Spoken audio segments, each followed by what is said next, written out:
workshop on minimally disruptive medicine. This, for Mayo Clinic to be hosting this, developing this is ideal because the primary values that guide Mayo Clinic are the needs of the patients come first. And when you think about it, a lot of the work started in the realm of shared decision making maybe 12 years ago, 12, 13 years ago. But Victor started a lot of this work, and Maggie initially, when shared decision making was not cool yet. It was not common. It was done in a very different way than I think what was seen in the rest of the world. And then I think it evolved over the next few years to going from an individual decision to how do you care for patients in ways that is respectful, and the words you'll hear all through the next couple of days are careful and kind. And so you'll hear a lot about that. But I would like to welcome all of you, and hopefully the weather will get better over the next couple of days so you can enjoy Rochester a little bit. But have a great next couple of days for the workshop. And I will turn it over to Casey, who has some housekeeping things I think we will go over with all of you.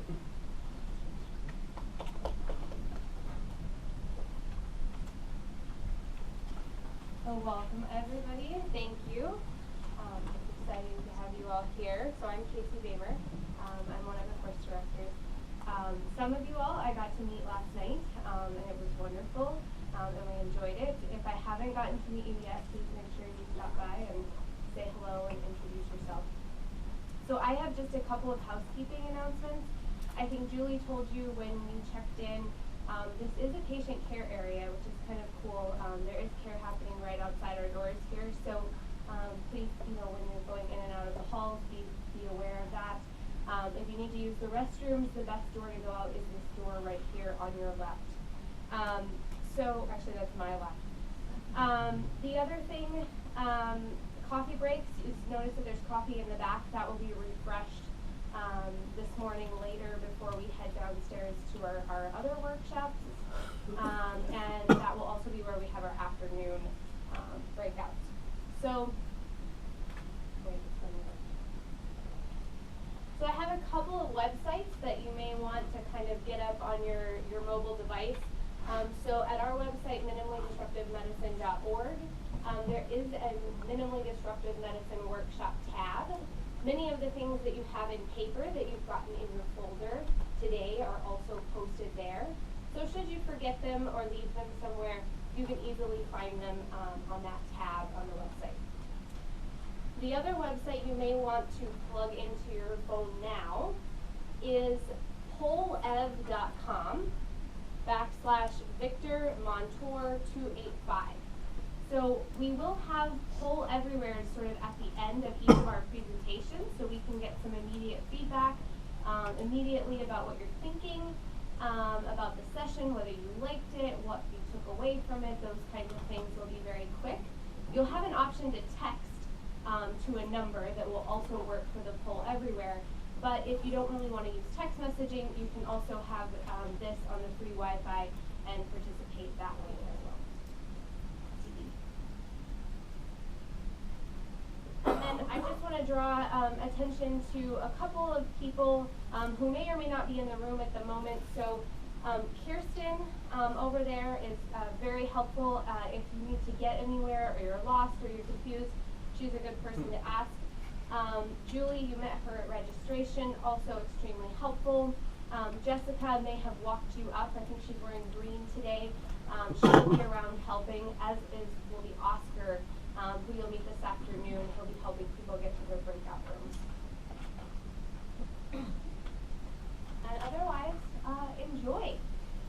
This is going to be an opportunity for us to get together and hopefully move forward together. So I look forward to spending the next 2 days with you. And I'm going to hand it over to Victor for his opening talk. Thanks. Welcome, everyone. The other presentation.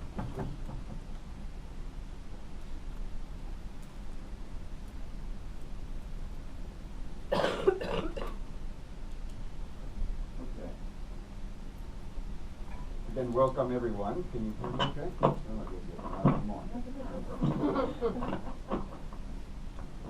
Can you hear me okay?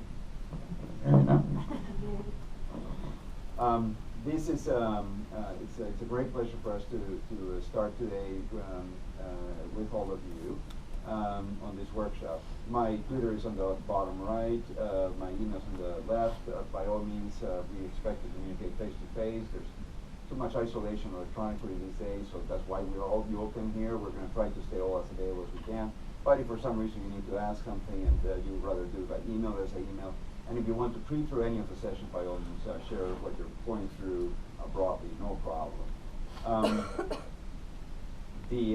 I want to start by telling you very briefly why us, why now, why here. In 1998, a group of us started getting worried about evidence-based medicine and how we might practice that form of medicine. We noticed that a lot of the world was really worried about the evidence-based bit of evidence-based medicine, and we actually did as well, trying to understand whether the evidence can be trusted and can be used in practice. And we started developing projects around the quality of evidence and synthesizing evidence in 1999.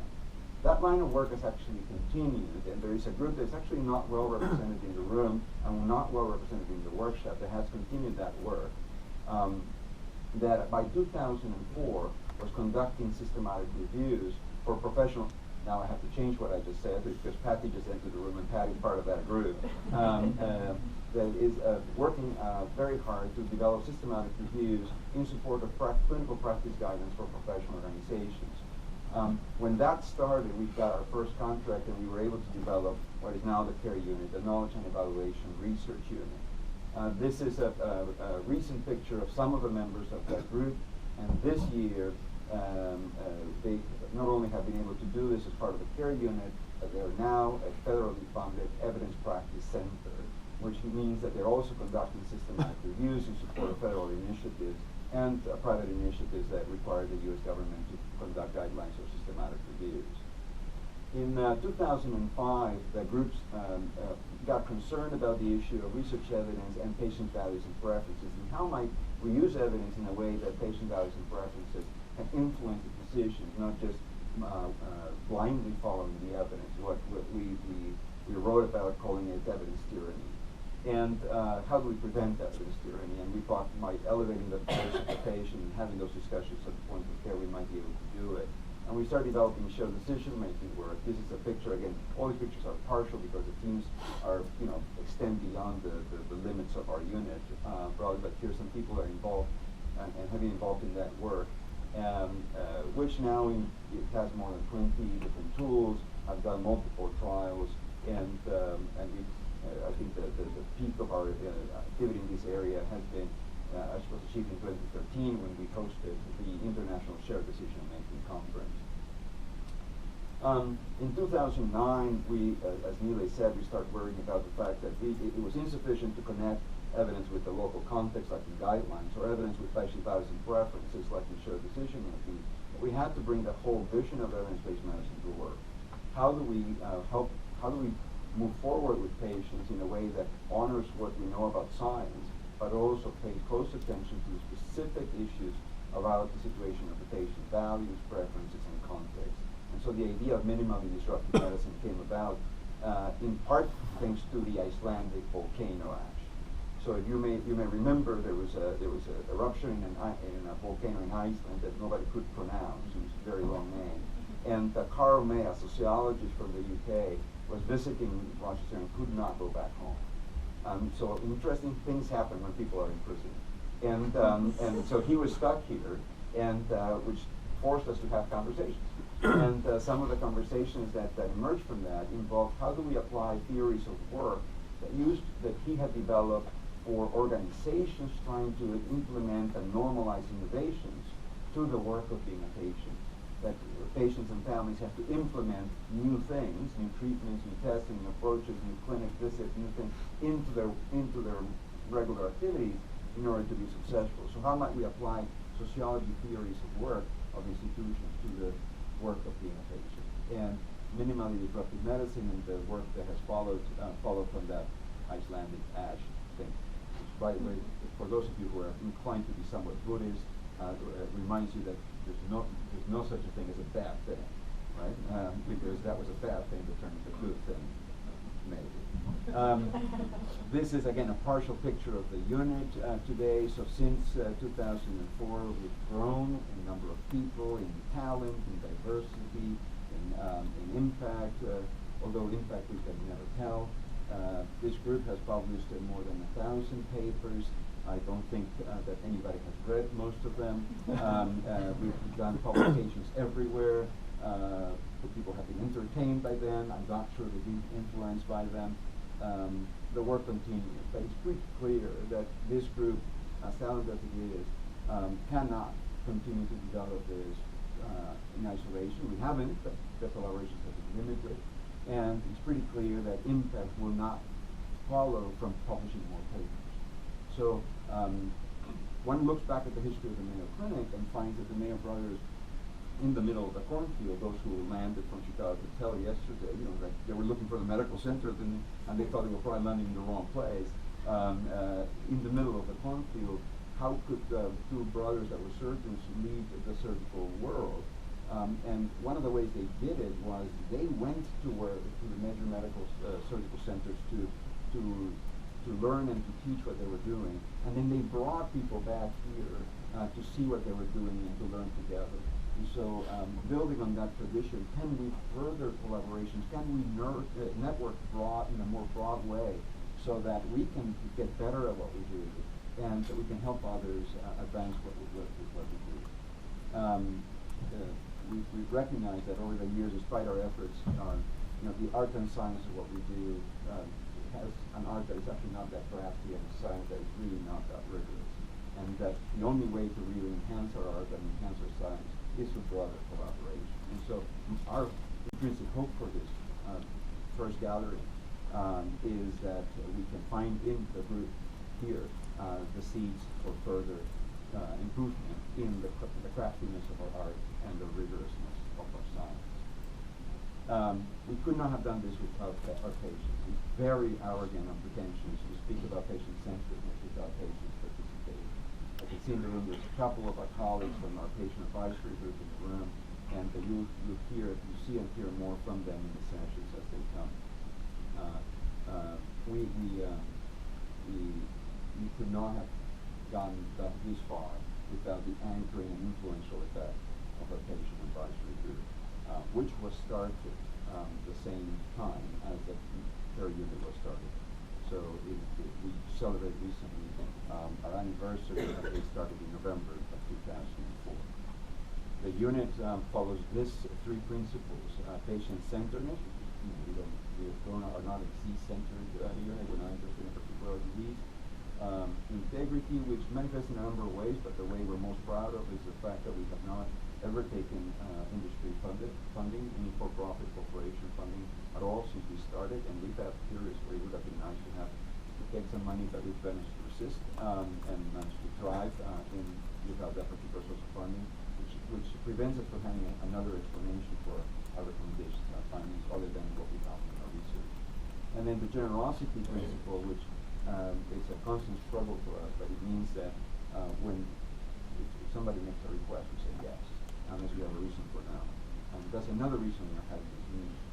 People have asked to come and visit and come and join, and many people do a lot of that. And most of that work falls on us to organize and make sure that people can come and have a good experience. And then we stop what we do and try to give a good experience to those who visit.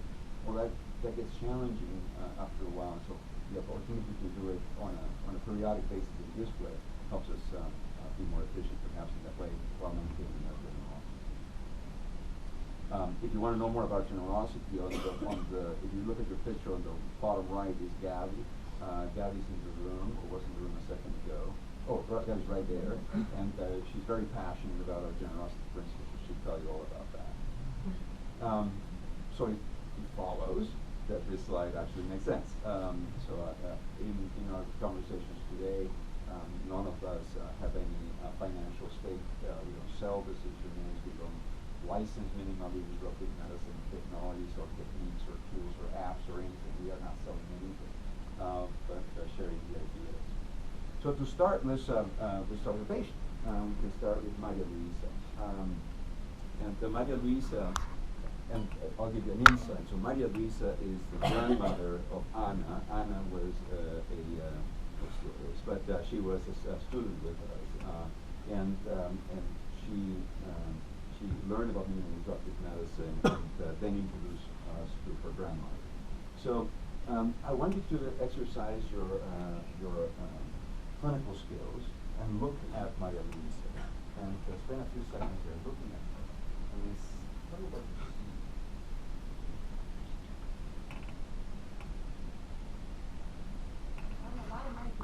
Yes, lots of meds. What else? She's puzzled by all the medications. Puzzled, is that what you said? Perplexed, puzzled, yes. What else? She has a leg line. Yeah, on the left wrist there is a button she can press in case she falls or she needs help. That will generate some sort of emergency call. Yes. What else?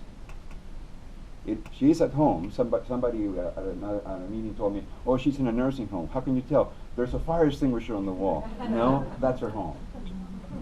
That is her home. What else do you see? She's not happy. She's not happy. So can you say that in positive terms? So is she sad? She's overwhelmed. Overwhelmed, isn't it? Yeah. Yeah. So it's interesting. So I actually showed this picture to a bunch of dermatologists, and they're like, "Why is that on your cheek?" What is that thing? Yeah, that's the only thing they could see in the picture. So she's. Sorry, I don't know how to go from complete daylight to total darkness. Oh gosh. So I'm sure there's a way. So if you think about her, she's overwhelmed. And now the question is, why is she overwhelmed? It looks like she's looking at her medicines. Somebody said there's too many medicines. She seems to be overwhelmed by her medicines or by her situation. I'll try to see if I can get the lights regulated here. Yeah, don't press on the image. They usually like a light. But I don't know. Okay, let's see. This is the screen. Okay. So one of the things is that part of the reason she's overwhelmed is she has multiple chronic conditions. She's on dialysis. She spends 3 times a week for 3 hours in the dialysis center. She lives with her son and her son's family, 2 daughters. I didn't say, but Anna's grandma is from Peru, and like I am, but she lives in Alaska. So with her son and her granddaughters. That worked. Thank you. She does not speak English. She's fairly isolated socially, and she mostly eats cardboard, right? Because of all the dietary restrictions for all her chronic conditions. Her main contact with the outside world, because of limitations in mobility and her language, is by phone, and when her family's back from the day of work. So the challenge for medicine is when Anna's grandma, when Maria Luisa comes to see us, is what is the best, is to answer the question, what is best for me, what is the best for my family? And this is why medicine is interesting, what medicine is difficult, what medicine is fascinating, what medicine is exciting, because we need to work with patients to answer this question. And the question that we always have in the back of our mind is our care, what we are able to give, the answer to Maria Luisa's situation. Now, Maria Luisa's situation is becoming the most common situation we see in clinical practice, particularly for adults, but also for younger people. And these are some of the factors that are contributing to this.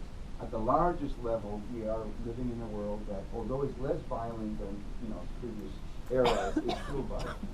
There is environmental pollution that has an impact on our health. There is severe poverty and income inequality that contributes to ill health. And some people will indicate that ill health is actually one more manifestation of poverty.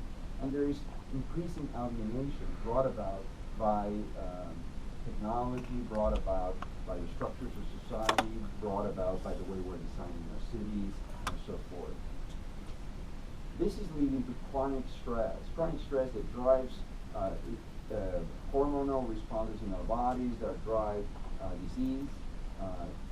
These are forces that are making people be lonely, and loneliness is emerging as an important risk factor for disease. In a recent evaluation, loneliness had an odds ratio of 3 in relation to cardiovascular risk factors, often stronger link than obesity.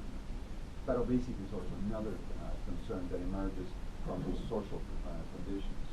And then when it impacts who we are in terms of our biology, our psychology, our sociology, we end up living with multiple chronic conditions. This is one of the many graphs that are now emerging showing the epidemiology of that, and you can see that while it's been traditionally seen that people as they get older, they accumulate multiple chronic conditions, they live with more than one chronic condition.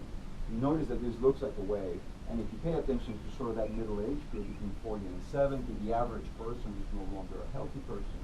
The average person lives with at least one chronic condition. So it's a good bet that if you are in a clinic or hospital that opens the doors for adults, the people that are going to come to the door will have one or more chronic conditions and the reasons for the visit.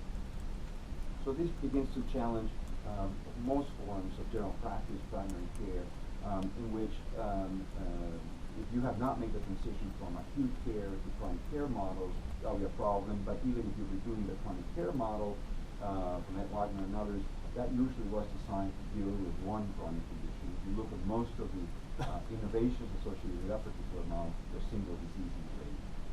And they fail when it comes to the situation of these patients. Why? Number of reasons. First, our labels. When we say somebody has diabetes, we imagine they have diabetes and nothing else.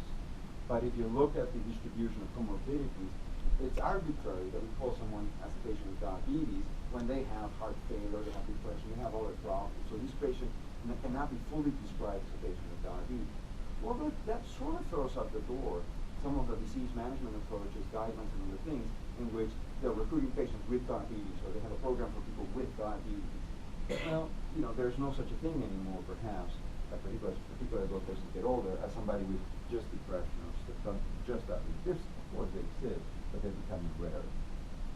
And of course, the organization of our services would require then that we don't have a building for diabetes and a tower for the right kidney, with the right kidney king, usually the guy, at the helm of that kidney building, managing the right kidney of all the patients, right? And the patient having to negotiate physically, going from the right kidney to the liver guy to the lung guy, try to eventually see if they can find a person in the maze. That organization of care makes no sense. Now, one of the beauties of being here is that was an insight about 150 years ago, that we needed to have people with one medical record, not a medical record for every doctor they see, and all the specialists housed in one building. Now, at the time, it was very easy because you had the surgeon, you had the internist, and you had the person that tasted the urine, right? And that was a specialist that existed, but that was the end of that. But now it's much more complex, and we've now developed business lines for each organ or procedure, and instead of continuing this process of seeing people at whole. So that's one reason. The second reason is this. Comorbidity has a way of connecting conditions in ways that impact how we take care of people. So in the x-axis, where it's baseline risk, that's one way. If you only have diabetes, your risk of heart disease goes up. But if you have diabetes and hypertension and high cholesterol, your risk is much higher. So diseases connecting with each other, changing your baseline risk. It may also change your responsiveness to treatment. So if you have a patient with diabetes that also is depressed, and you only treat the diabetes, you only get that far. You don't get all the way until you start also treating the depression. So treating both conditions at the same time may get you more effect than if you treat one or the other. And then the vulnerability to side effects. So if you think about a patient, say with diabetes, that has bad neuropathy in the leg, so they can't feel their legs. So when they close their eyes, they have no other way of knowing where they're standing or falling. If you give them antihypertensive treatment and on the basis of evidence tyranny, you just read the Spring trial. Spring trial says that if the patient is on the verge of collapse, then that's going to be good for you, and you're going to drop that blood pressure all the way down. Then that might be what you're trying to do with this patient. And to help them with the pain, you give them an anticonvulsant, whose main side effect is to make you dizzy. You can easily imagine how this patient now, thanks to optimal medical therapy, is now a fall risk. So the vulnerability to side effects is another reason why we have to be mindful of this comorbidity. Now, some people are reassured, say, I just follow guidelines. Well, the problem is that if you just follow guidelines, you're going to be in trouble because the guidelines will be recommending drugs that in 1 in 5 situations will actually be deleterious to the patient and cause harm. One of my frustrations when I present or teach in the clinical environment is trainees that come in and say, and basically are able to recite back to me what the guidelines say, but they have no way of, they have not interiorized the sort of rules and ideas behind those recommendations. As a result, when the exceptions come in, which I just make the case with everyone, they have no way of adapting those precepts to the situation ahead. And as a result, they may find that either they're using the guideline or not, and that creates a problem. Now, some might say, no, this is an evidence-based medicine problem, meaning this is an evidence problem, meaning that if we just were to give Mayo-Lisa what's supported by randomized trials, it would be okay. So that medicine right there is supported by good randomized trial evidence, and that's all I need to know. Well, that one is also supported by randomized trial evidence, and that one, and that one, and that one, and that one. And just for good measure, it seems that she's drinking and eating something. You usually have some observational studies that tell you that coffee is good, coffee is bad, coffee is good, coffee is bad, coffee is good, coffee is bad. And so those are all going on over there. So that's not healthy, right? So that's not a healthy. So our guidelines, our care pathways, our quality measures, our specialist care tends to be disease focused and context. And if we're committed to quality improvement and to make all these evidence-based care happen every time, all the time for our patients, the regimens that result are increasingly complex. They require prioritization coordination, but we know we have very little of that. Our coordinators, our clinicians that may need to prioritize are afraid of prioritizing. Prioritizing means that you stop doing certain things. But if those things are the ones that are recommended, they come across as poor quality clinicians, even when they're doing the right thing. So it doesn't really happen, and as a result, you get Mayo-Lisa effect. You get an overwhelmed patient. This patient is not better off. We're not caring for this patient. So, if we're saying that Mayo-Lisa is becoming overwhelmed, it must be that Mayo-Lisa has to do too much work. So the question is, what is the work of being a patient? So one of the wonderful realizations in this journey was when you open any medical textbook or look at lessons in medical school or training programs, there is no chapter on the work of being a patient. Somehow, which I think has to do with the fact that most of medicine uses a model of thinking based on infectious disease, right? So if you have an infection, I give you an antibiotic, you take the antibiotic, you're okay, you move away. So if you think about it, very limited uncertainty. There's a single cause for the problem. I have a silver bullet that kills that bug, and off you go. You go back to baseline health. That way of thinking does not really apply to any of these chronic conditions. These chronic conditions, really, we provide coaching, we provide support, we provide ideas and technical know-how, we provide some maybe treatments to go forward with, and it is the patient and their family that have to make that happen on a day-to-day basis. The work of being a patient becomes an important consideration as we think about how to take their approach. So what is the work of being a patient? This is a very simple schematic of how to think about it, but way more work is necessary in this case. So one aspect is the work of making sense of what's going on. This is why patients Google stuff. This is why patients look up the packaging searching the medication. This is why they come with questions to the consultation, or why they ask their neighbor, or why they ask their neighbor who happens to be a nurse or a doctor. Right? They're trying to make sense of that work. And in fact, if this work doesn't happen, then the rest of the work is unlikely to follow.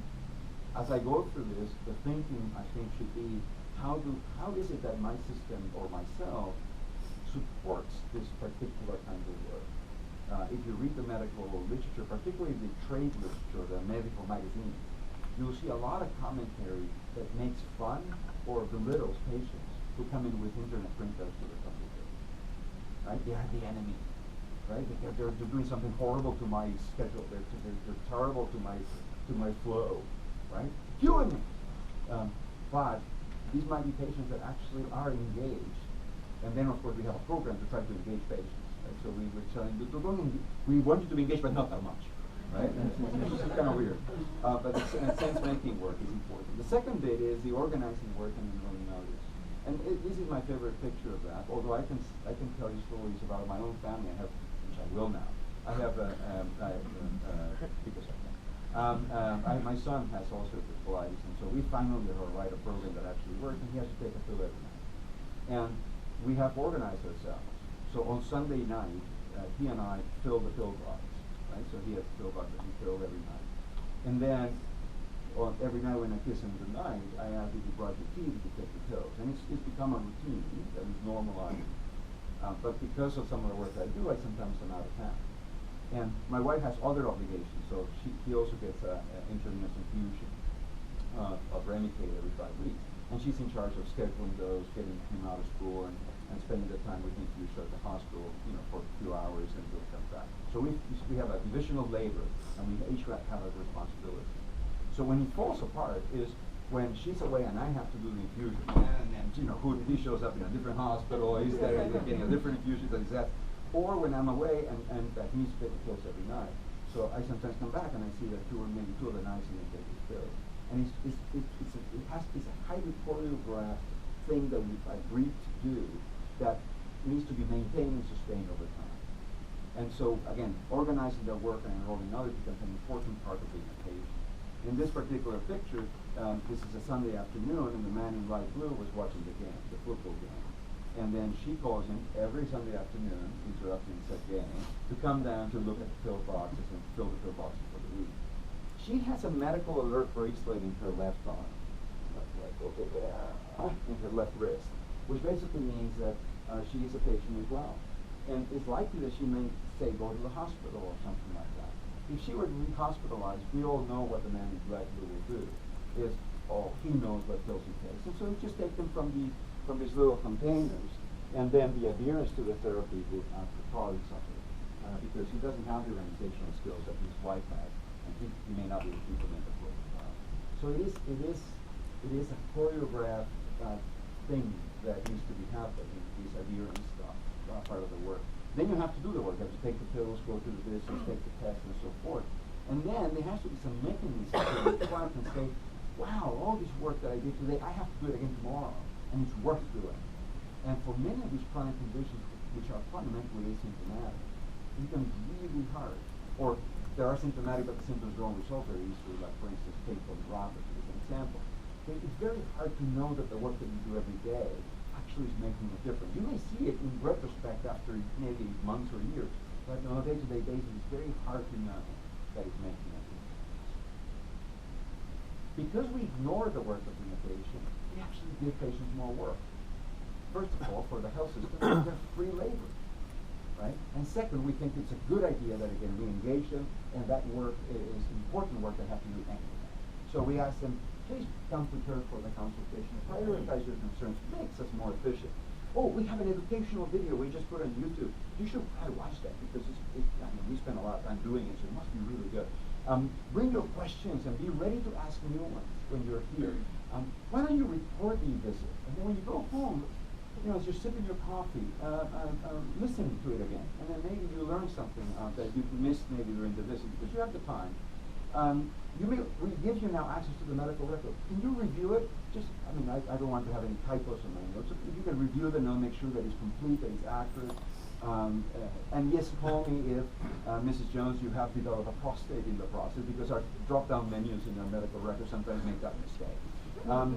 Communicate, we have a portal, so send me email. I know it's not your regular email, it's a different email, but I'll look at it once in a while. And then transmit data. You have a Fitbit, send me your Fitbit data. I'd love to see your Fitbit data, not. And your sugar data and your blood pressure data. Because, of course, I don't have time to know you better. Maybe I get to know you through your data. Self-measure, self-monitor, self-manage. Manage your appointments, your prescriptions. Don't forget to pay your bills. And by the way, keep your family and important others informed. Take care of your significant others. And don't forget to advocate for yourself. And this is what we're asking of sick people who happen to have a life and for whom medical care is not that life. They have other goals in their life. It's beginning to now show up in national surveys, not of patients, but of people over the age of 65. When you ask them, are clinicians and medical systems asking you for too much? Is their work too hard? Is it getting delayed or not getting done because of that? 40% of people are now endorsing that. And the people that are more likely to endorse those statements are people with fewer resources, low socioeconomic status, sicker patients, and those without anyone to delegate the work to, or the way to do it. In the room, some of these people are listed here, are present here, and there's been a lot of work on treatment burden, and I can't think of time I have to make justice to all of it, so I'll just mention it. But Dr. Tran has been working on the treatment burden questionnaire. You want to wait for that so that people know. So if somebody wants to know about that work, that's pioneering work. I don't know exactly how he jumped in to do it, but he jumped in to do this, and he's now evaluated this questionnaire. It's 15 items, developed in France, so they didn't have a financial burden item on it. I think that's kind of cool. But then when they come to try to evaluate it in the United States, they had to add that in. And it became one of the most endorsed items in terms of financial burden of treatment. So if you want to talk to him about this, it's important work. It's the first measure of treatment burden linked to this particular work. The team led by Sav in Australia has been doing a lot of important conceptual work linked to the burden of treatment, getting and looking at the validation of this concept with patients, caregivers, and patient groups. Nate Shippey, who will be here soon, as one of the faculty of this, developed when he was here this community complexity model. I'll show this model in detail in a few minutes. David Eaton, also here, is developing the patient experience with treatment and self-management questionnaire, which is called it's a PETS questionnaire, about 40 items, 40. And it's a questionnaire that is, as opposed to Dr. Tran's questionnaire, which was based on the conceptual idea and then empirically evaluating the items to see that they work. Dr. Eaton has taken an approach of doing qualitative research originally and trying to see what the items were emerging from that. So it's a different process of development, and these will be, I think, two tools that we'll see how they perform over the next few years. And then Carl May, my Bangladesh guy, with our team and others, has published a theory of burden of treatment. So adding sociological theory building behind this concept that emerged from understanding the work of being a patient. Major contribution of this theory is to highlight the fact that most of the work of being a patient ends up being work that is shared in groups, by groups. You know, it is done by teams. It could be the family, it could be the family in connection with team, with community members, it could be the family working together with healthcare professionals. But it's never, the work of being a patient and the burden of treatment is never faced by individuals, or at least it shouldn't be faced by individuals. This is an example of the work that David Eaton and his team has done, where the burden of treatment comes from the work of being a patient, organize and prepare medication, and list the support of others, self-care activities, the kinds of things that we showed on that four-panel figure. But then there are factors that make that work feel like you're walking through mud. You know, if you're poor, if you're alone, if you have poor relationships with the health professionals that are trying to help you, these are things that actually make doing that work heavier and more difficult than it would appear to be just by virtue of how much time you would spend or how much effort you should spend. The result of not being able to do the work of being a patient, the dominant response of the healthcare system and the healthcare professionals is that the patient has a fundamental problem in their lives. There's a fundamental flaw in their character, that they have a problem, and that their problem is that they're non-compliant. So the assumption is that non-compliance is not a result of the poor interaction between the way we deliver care and how it lands in the patient, but rather the patient has a fundamental intrinsic problem with them.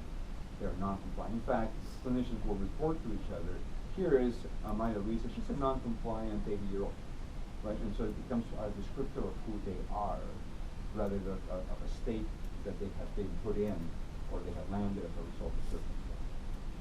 And that needs to change, because when somebody tells you somebody's non-compliant, you have a sense in your heart that there's nothing you can do to change the situation, and you have to fight it.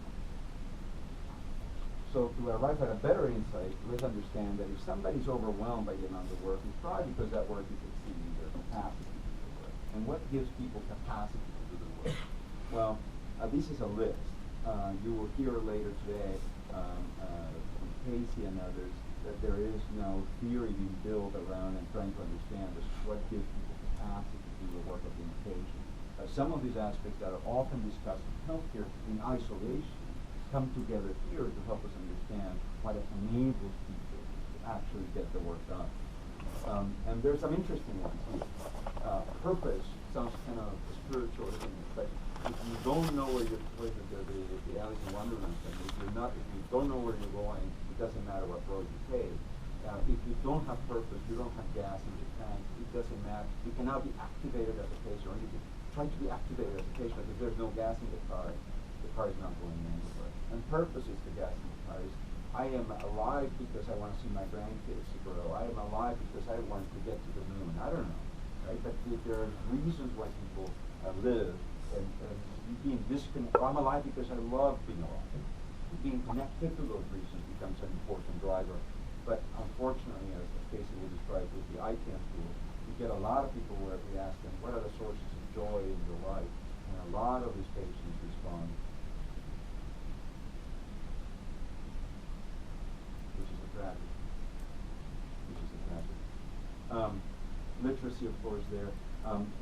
Bandwidth is an interesting concept that's fairly new to me. It's the notion that if you're very worried, as in you're a mom of a young black man who just walked out the door, and you are going to be worried sick until that young black man comes back to the door at the end of the day because you do not know if he's going to get shot. That worry is enough to essentially take over all your processing power from your computer in your head, such that all the decisions you make through the day will be fairly dumb. And that has been tested in a number of situations where people who are worried because of financial issues, worried because of loneliness, worried because too busy, will make wrong calls, poor decisions they wouldn't make under your circumstances because their attention and their processing is busy with worry. Bandwidth. The issue of social has two components. One is the ability to ask for help, which is not an ability that everybody has, and the ability to have, or the opportunity to have someone that you can ask for help to. So if you're isolated, if you're lonely, then you may not have a social network that you can tap into to try to get additional help. But if you don't have the skills to ask for help, you may be surrounded by help and you may not be able. You may drown surrounded by water. Sorry, you'll be thirsty surrounded by water. Right? You have all the help, but you do not know how to tap into it. Rochester, Minnesota is a 100,000 people town, and which is very rich for a town where it is and the situation it's at. And there are people here that are struggling to get the help that they need and want, even though the town would have enough resources to help everyone in it. And that has to do with the structure of society, it has to do with the ability of people to connect with each other, it has to do with all the factors I pointed out before. So we do have people who are thirsty, surrounded by water. So instead of claiming that Maria Luisa has an intrinsic personality that makes her not compliant, we should probably think of it as a syndrome. That Maria Luisa suffers from a syndrome of an imbalance of workload and capacity. And a syndrome we clinically know how to handle. Because that means that, well, if she has an imbalance of workload and capacity, maybe there's too much workload, too little capacity. Well, let's sort out the differential diagnosis for those, and then work through that process until we're able to get her going. So what might actually increase workload? Well, life, right? So somebody just got fired. They have to now focus on finding a new job. That's what life is going to be for them. They build their capacity focused on getting a new job, otherwise they cannot take care of their family. That's going to take all the capacity they have. Forget about taking care of the diabetes. I need to find a job. Life, and then of course treatment. We just overwhelm them. We're going to give you your A1C 7.1%. Your A1C for diabetes control should be less than 7%. Because it's 7.1%, we're going to give you intensive insulin therapy. You need to inject yourself with insulin 3 times a day with a long-acting injection at the end of the day. We check your sugar before each meal. If it is between 100 and 150, then your doses are right. But if in 3 days that is higher than that, you need to increase your dose by 10%. If you get a hypoglycemic, then don't wait for 3 days, just decrease the dose by 10% and so forth. Right? And so you can overwhelm someone with a treatment. Then what can reduce your capacity? Well, the things that we've talked about, right? You can get sick. You might have a personal emergency or just something that eventually bubbles to or is brewing to the point where it causes problems. Functional limitations. You have a bad knee, you walk slow, you cannot get to appointments fast enough, or any major socioeconomical deficit. So what might we do about it? Well, one of the things we might do is prioritize the treatment, right? So not everybody needs everything. So here's an example of a treatment that apparently should be in the law, right? Everybody should get on a staff, right? Little babies on a staff. Older people in the deathbed on a staff, right? Actually, it's good for everything. It makes you look prettier, staff use. So, for instance, here's a 55-year-old man, no risk factors for cardiovascular disease except that he's a 55-year-old guy. And when you look at the cardiovascular risk, you can say, Mr. Jones, you're in a room with 100 people just like you. You can see that if you close the door for 10 years and open up 10 years later, 92 of people like you will not have a heart attack in that period of time, and 8 people will have a heart attack in that period of time. I do not know if you're one of the 92 or one of the 8. Okay? If all the 100 of people like you were to take a statin, we're in this other room, let's close the door, wait 10 years, open the door and count. And we'll find that 92 people, the same group, would not have had a heart attack, but they took medicine every day. And of the 8 people that took medicine every day, 6 people still got their heart attack despite taking the medicine regularly, and 2 people avoided the heart attack because they took medicine regularly. Now, Mr. Jones, and all of you are Mr. Jones now. Now, Mr. Jones, are you interested in taking a statin? Right? So how many of you say like, yeah, give me a statin. I want to look pretty. None of you. So that's terrible.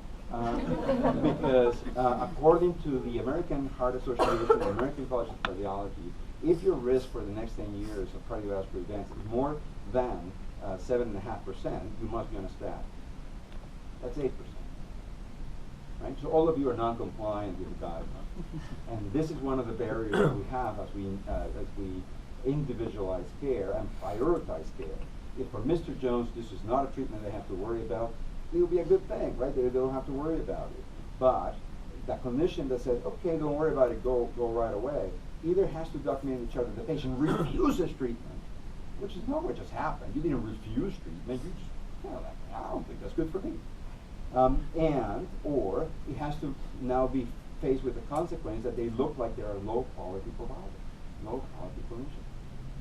So it's a false dichotomy that we're forcing here between being patient-centered and being evidence-based, if you believe that the guidelines manifesting that. I think it's a false challenge, but our systems are so blunt in the way they measure quality that this might look like poor quality care. Or in fact, I would prefer that being good quality care.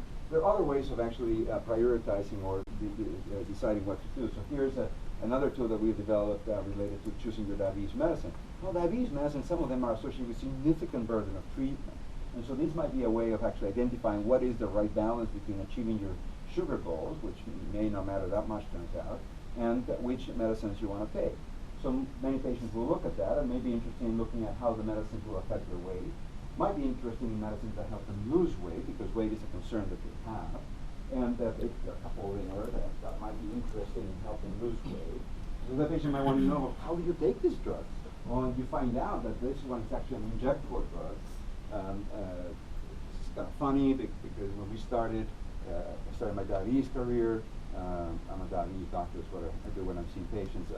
You talk to people about insulin injections, and they're like, oh, no needles. All of a sudden, when those medicines came in, they help you lose weight. Oh, you can inject my eyeballs, doctor. I want to lose weight, right? And it changed dramatically then. But here's a pill version of that. So maybe I can take the pill. Okay, so what aspect do you want to know about that? Well, how much will it cost me out of pocket? Because patients have to pay out of pocket. And if they're used to metformin, which is a 10 cents a day medicine, this pill here is $8 a day, right? Now, many of my colleagues just prescribe this thing as it was the next step in management. Well, you're now improving on your metformin. I'm going to give you this new drug. Your pea sugar is great. Oh, here you go. And you find it's $8 a day, right? From 10 cents to $8 a day. It's a big difference. So burden of treatment financially here might actually be something we can discuss in the consultation rather than have it become sticker shock at the window in the pharmacy. We've done the same with antidepressants, and same sort of discussion and same sort of evidence showing that we can help. This work is hard work. And one of the challenges that we have simultaneously with overwhelming patients is overwhelming clinicians. Just like this feels odd to the patients, it feels terribly odd to clinicians who are committed to a patient-centered situation. Burnout seems to be affecting 1 in 2 to 1 in 3 clinicians. And some of the systems and mechanisms that we have in place to improve the quality and safety of care are rubbing clinicians in the wrong way. They're making clinicians feel that they're losing their contact, they're losing their passion, they're losing their connection with their patients. A group of researchers here has recently connected burnout with the use of the electronic medical record and how the electronic medical record demands attention and demands focus and demands 2 hours, this is a different group now, demands 2 hours of clinician time for every 1 hour of patient time. A couple of those hours at the end of the day. Our institution is investing $1 billion in getting a new electronic medical record. As far as I can tell, that contract does not include a fundamental revamp in what electronic medical records can do or will do to that clinical encounter, to that clinician, putting, I think, our clinicians at risk of not being able to have enough of an empathy, or as we like to think, empathy is not enough, because empathy is like, we need solidarity. We need to go like, let's do something about it, right? So it's empathy with arms, right? Solidarity. So we may not be in a position to have enough solidarity or show solidarity with our patients if we are committed fundamentally to complete the electronic medical record documentation to ensure adequate billing. So one of the side effects of reconnecting through shared decision-making approaches is the joy of practice.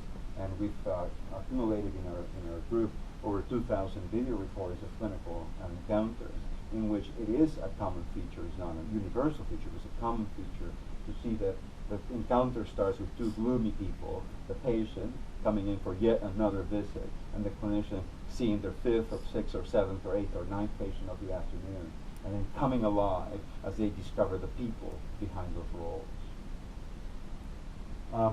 So prioritizing, and tomorrow we'll have some discussion more on shared decision-making.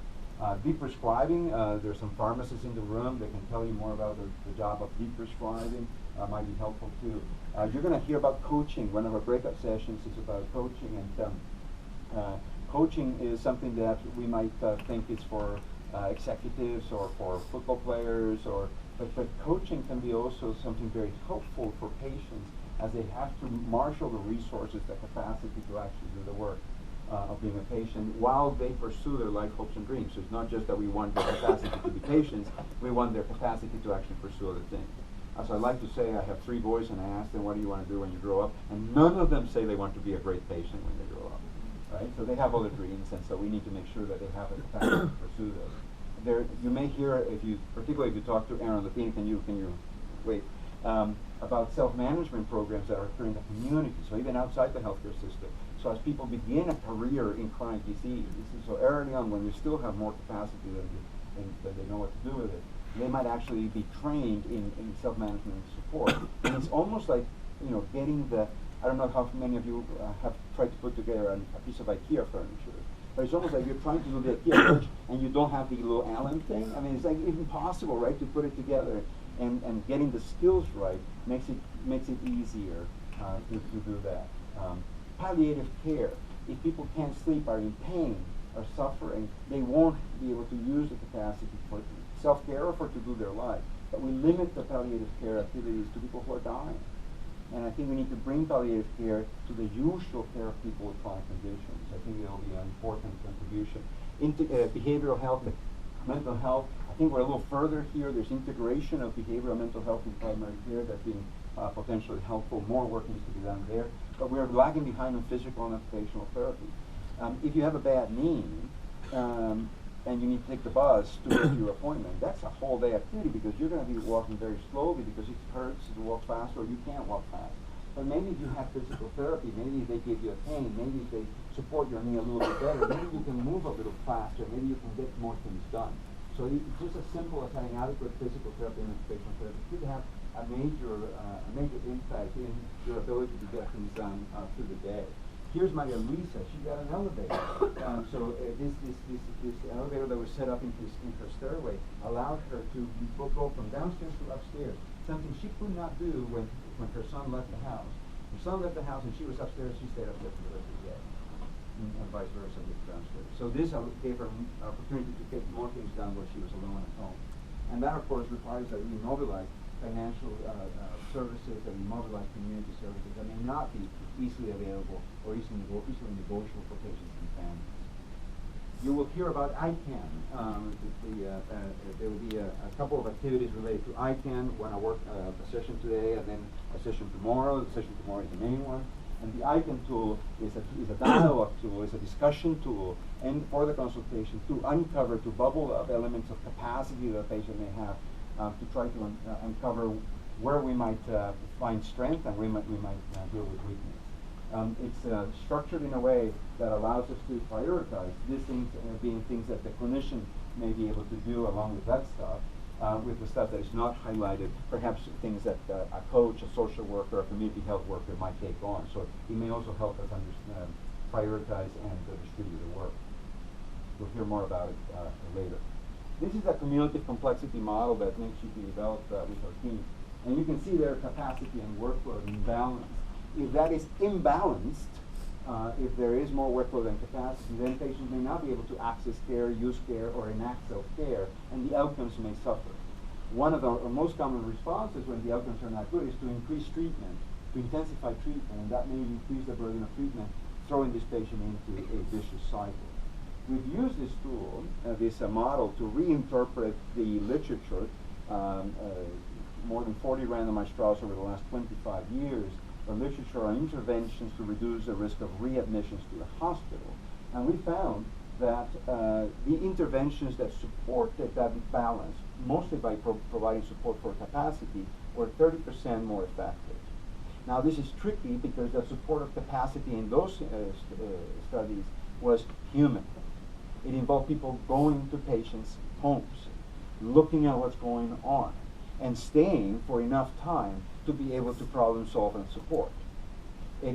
The studies that involve technology, I don't have time to understand you, send me your data sort of approaches, actually do not have the same effect. And so this is a challenge because as we move to systems that are emphasizing efficiency, value, lower resources so that we can get great outcomes, the kinds of interventions that are not scalable because they require judgment and people tend to be dismissed. And in situations like this, perhaps those are the most effective ones because you can't really bottle judgment. I'm just going to these are more kind of inspirational ideas to think about it.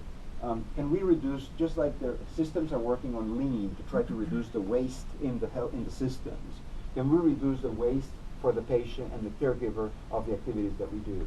My patient on Monday was telling me that they could not get an appointment with me for a while. And I said, well, what is the system that you have to go through? And she said, well, I'm calling in. First of all, I'm getting a letter saying that you've asked to see me. Then that I should call. So then I call. And then when I call, they're telling me that your calendar opens a month, it has to, within a month. But the calendar that has opened in a month actually has no opening for me this month. So then they need to look at a month later. So therefore, I have to call a month later. The patient has to call a month later to see if that opens up there. So we're giving assignments to our patients to help our system serve them. Again, it's a lack of recognition that the patients they're probably doing nothing at home, so might as well just have them remind us that we need to see them. And these are chronic patients that require to be, they need ongoing care. We need to also train the primary care teams, and that includes the person so the systems in place and the people from the receptionist to the person in the appointment office to everybody, so that we actually try to do this together. It requires something called relational coordination, and I think it's going to come up as we talk about it. And then we need to have policies that don't actually interfere with the process of being careful and kind. We may need to change our accountability. Right now, we are accountable to A1Cs and blood pressure and all sorts of measures that make no sense to anyone. What if we start being accountable to how overwhelmed our patients are, how easy it is to access our services, schedule our appointments, renew our prescriptions, have continuity of care. And in addition to disease control measures, we look at functional outcomes and quality of life. Can we be held accountable to a much more nuanced set of I think that's another area for discussion. And then this. I don't know where this picture came from. It was on Twitter, so I stole it. But this is an organization that is telling its patients, I don't respect your time. I don't see you as sick. Stand in line and wait. And these people are like, I'm going to sit down. I'm going to put my shoes there and have my shoes wait for you. But you may do all the tricks in the book when you're seeing each patient. But if the organization you're working in doesn't buy into the same notions, then it's not going to be the full effect. And the same thing applies to your community. If your community is not cohesive, is not exhibiting solidarity, is leaving everyone to fend for themselves, if that's the kind of society we end up designing, we end up voting into, we are going to have a problem because the people, as they become sick, they become more dependent of each other. They become more reliant on each other. And this idea that, no, everybody should fend for themselves leaves particularly disadvantaged those who live with multiple chronic conditions in complex situations. And it may be that an imbalanced situation may become more balanced if the village comes together and supports its weakest link. So all of that, all this journey is to say that we ought to be thinking about minimally disruptive medicine. The most important word in minimally disruptive medicine is medicine. And I don't mean medicine as opposed to nursing or medicine as opposed to physical therapy. I mean medicine as care. The most important word here is care. This is a form of care in which the emphasis now is in minimizing the disruption that it causes in people's lives by trying to reduce the burden of treatment. And it's a fundamental form of care. And as Neely said at the beginning, our shorthand for that is we want care that is careful and kind. Why careful? Because this is not manufacturing language. I don't want highly reliable, high value, efficient, that's how you make, towels. The care needs to be careful that this person gets a care that they need, crafted carefully to be what they need, not more, not less, and it has to be done with competence and safely. I don't need to use any manufacturing language to describe that the care has to be careful. And the care has to be kind in the sense that we recognize that this person could be a member of our family. This person has a life, has dreams to pursue, and we cannot overwhelm those dreams with our systems. So that's what we're going to be playing with these 2 days. We're going to be focusing mostly on doing MDM. There will be sessions on going from some of the theories supporting this work into practice. There will be work on the design of care and the design of interventions to support this care, the role of practice and policy, and the role of patients in this work, as well as some of the techniques and tools that have been developed over the last decade to try to support this activity. In the schedule, there are opportunities for networking and special interest groups that I hope that people will join, where we might see solutions to problems that are vexing, particularly the opiate problem. I think we have a session today about this. How can these tools be used to try to bring new solutions to that really challenging problem? And then in the afternoon today, there's also the opportunity of a Mayo tour. This is not a corporate tour. We've got Matt Dacey, who understands the history of Mayo very well, and I'll be joining that tour as well. And the role of that tour is to highlight what aspects of the culture and the system of this place contributes to the notion of this patient comes first and minimally disruptive medicine. I will take opportunities to show also when and where institutions like Mayo may be falling out of their commitment to the patient as seen through this lens. So it will be a critical view of why is it that we're here doing this work. I think it's important to locate ourselves here, but also where I think even in a place like this where the work is not done. So that at the end of the day we can go back to Maria Luisa and patients like her And when they ask us, what is best for me, what is best for my family, we can be more confident that the care that we're trying to deliver is the answer to that care. So that we can take Maria Luisa from this situation where she was going to dialysis 3 times a week in the mornings. Anna, on the left, when she visited, she figured, oh, if we do in the afternoons, she has mornings now, she can do more things. By switching her to the afternoon schedule, 2 of the nurses in the dialysis unit spoke Spanish. Her world expanded. She started crocheting.